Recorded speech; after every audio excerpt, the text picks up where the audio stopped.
whatever it is, you can download the free Odyssey app and listen to us live anywhere in the world. Just search ESPN 1320. And then there's the James Hammock Kyle Madsen Show. It's a podcast version of this program that Joe works diligently to get set up every single day. So, Nique Clifford is your newest Sacramento King, a guard-forward combo from Colorado State. We'll get into so here's the way I like to do draft stuff. We'll talk about Nique Clifford, the player. We're going to get into that. What his skill set is, how he fits. We talked about it a little bit yesterday, the Doug Christie player comps that have been out there for him. We'll get into that. But I think for me, there's impactful things otherwise that happened last night. And James, you brought this up with the trade. So let's start there. The Kings last night were sitting there waiting. And the impatience set in around, I think, the 15th pick. The 15th pick is when the jokes started coming out and the doomsday Kings fans were out on the internet, which, like, salute. I was right there with you. And they get to 20, no trade. 21, no trade. 22, no trade. Oh my God, get him a vest. It's Monty McNair all over again. 23, no trade. They're out of the early 20s. They're not going to do anything. Everything's awful. They get to 24. They trade the Spurs 2027 first round pick, protected 1 through 16. And if that doesn't convey, the Kings 2027 second round picks go to Oklahoma City. The initial takeaway for me is that the Kings used assets to go get a wing who has good size and good athleticism, who plays defense. That right there is a significant change from the previous regime. Yeah. Okay. So I dig Nique Clifford as a prospect, but let's get through this whole the transaction itself, right? Like, first of all, you're dealing with Sam Presti. He's the best in the game, and he is uniquely qualified not only to build a championship winner, but also to collect assets. It's what he does as a general manager. He's the best asset collector probably we've ever seen in the NBA. And for me, watching him work is crazy. But this, you're right. It's a 1 through 16 protected San Antonio Spurs pick. So the weird thing about this is when you own somebody else's pick, it doesn't matter what you do in that year's draft or what you do in that year's season. Your record doesn't matter. The San Antonio Spurs record is what matters here. So people need to keep that in mind, that when we're going through the 2027 season, if the Spurs are good, the pick is going to go. If the Spurs are where they are today, then that pick is going to stay. And the Kings could keep it. And then what happens here is it changes into 2 second-round picks. The first pick is the Kings 2027 second-round pick. And, of course, this pick has been held up forever. The 26 and 27 second-round picks from the Kings were held up in the Kevin Huerter trade. They got released this year, so now the 2026 and 2027 picks are available. But also, when the Kings made the deal to get to trade De'Aaron Fox, they acquired a first-round pick from the Charlotte Hornets. That first-round pick was protected, and it became 2 second-round picks, and it's Charlotte's 2026 and Charlotte's 2027. So now, hiding somewhere in an imaginary world, now the Kings 2027 picks, their second-round pick from their own pick and the Charlotte pick, are now being held hostage somewhere. And we won't know if they will convey until 2027. So the one downfall to this trade is that you did take one of your best assets in the San Antonio Spurs 2027 first-round pick, and you tied it up. And then you also tied up 2 second-round picks. And the only reason that really matters is because the Kings don't have any second-round picks. They have a second-round pick in tonight's draft, pick number 42. And then they have their own 2026 and the Charlotte Hornets 2026 pick, a second-round pick. But then they don't have their access to their 27. They don't have their 28, their 29, their 30, or their 31. July 1st, they get their 32. But those second-round picks, they can be valuable and they can matter. And the Kings just tied up a couple of them. But in a deal to get a player that was probably slated in almost every mock draft that I saw right around 15, 16 in the draft. So nice quality value for the 24th pick. But again, you're dealing with someone who's really good at like squeezing every little bit of anything they can out of a trade in Sam Presti. And I think this is pretty fair. We've lost Kyle's voice again. It's because I muted myself briefly and forgot to unmute myself, but we're back. So I fully understand the value of those second round picks, right? But yeah. I also understand the value of a Nique Clifford type of player, and I believe there are more trades coming for the Kings where they're going to send players out, and my guess is Scott Perry was willing to take that risk or take that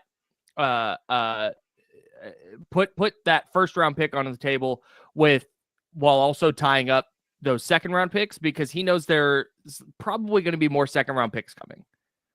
And this is not, and again, remember, this is not second round picks. Oh my God, because you can find good players in the second round, but you're not accumulating second round picks because you want to try and draft good players there. You're accumulating second round picks so you have a couple to give away for Jonas Valanciunas. Like that's why, right. That's why you want those assets. So I'm not fretting the price they paid to get up to number 24. I love that they were aggressive in that way.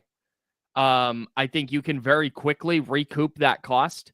I think the first round pick is probably going to convey anyway. You're talking about the 2027 Spurs, assuming health. That should be a pretty good version of the San Antonio Spurs, where they're outside of that top 16. So I love this, man. They identified a player in Nique Clifford who is he technically a shooting guard? Yeah, but he does so many things that the Kings just don't have. He's a style of player they just don't have. And you watch him at Colorado State and you watch the way he moves and you see the athleticism and you see the size. Like watching him on the court, he looks so much bigger than 6'6". He's 5 1/4, whatever it is. Yeah, he's 6'5" barefoot.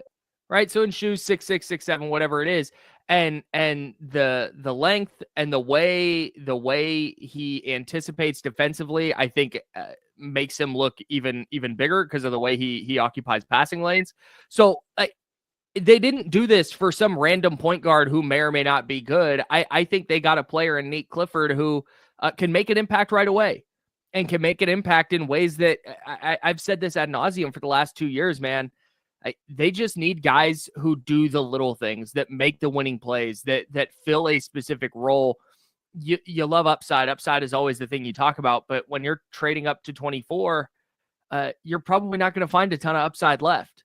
So can you get a guy who looks like he can contribute to your roster right away? And I think Nique Clifford can. So I'm super down with this risk, and I love that Scott Perry took it. Yeah. And the thing I would point out too is I know there's going to be a lot of concern about like the roster logjam, because there is a roster logjam at the 2.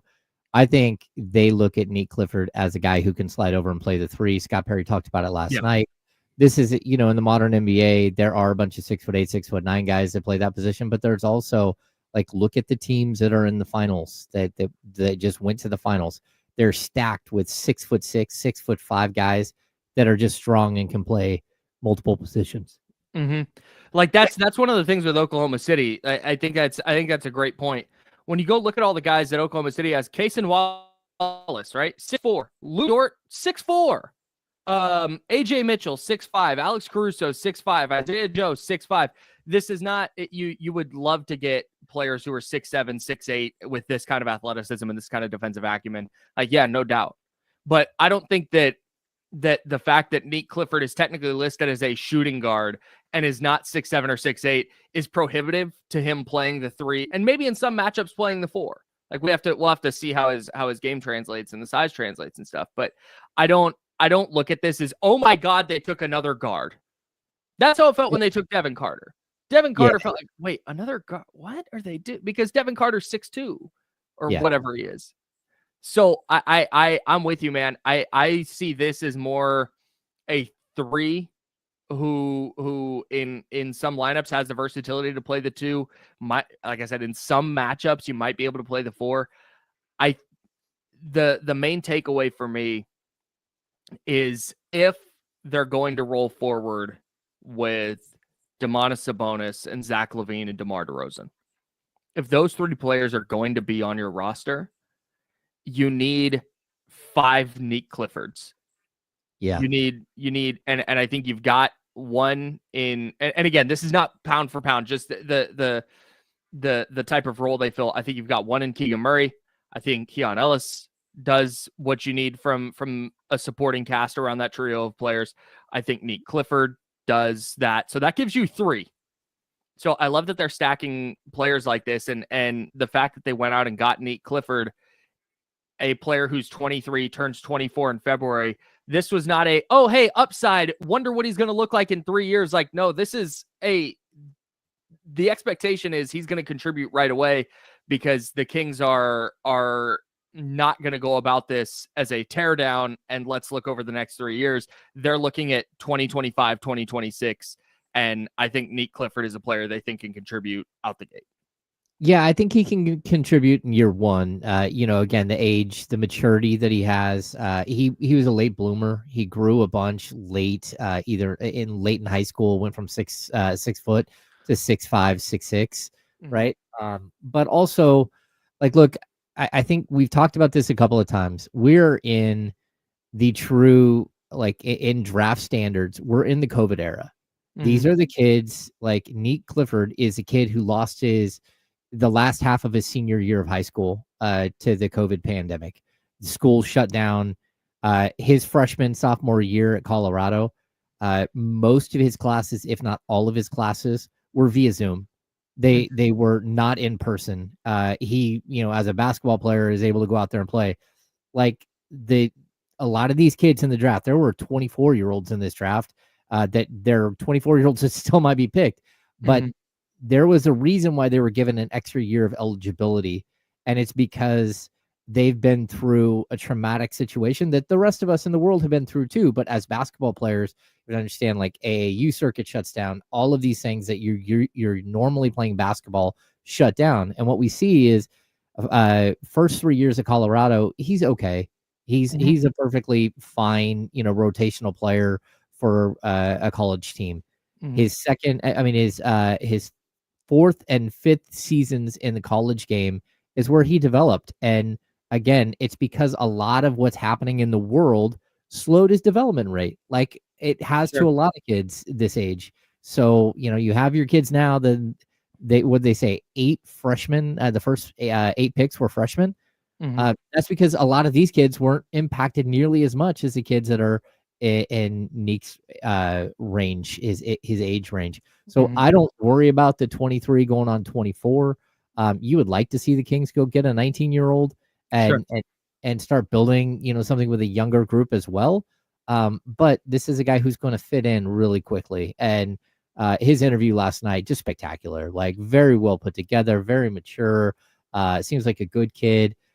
He had a jacket that didn't make it that had Clifford the Big Red Dog like on the inside to represent his last name. Like, this is a good kid, good family, like ready to roll, ready to step in and be part of building a culture that the Kings are trying to build. All right, let's talk more about Nique Clifford, the player. What are the Kings getting? How does he fit in with this roster? We'll talk all about Nique Clifford next. He's James Ham. I'm Kyle Madsen. Joe Brazil is producing this program. We're the Insider, sponsored by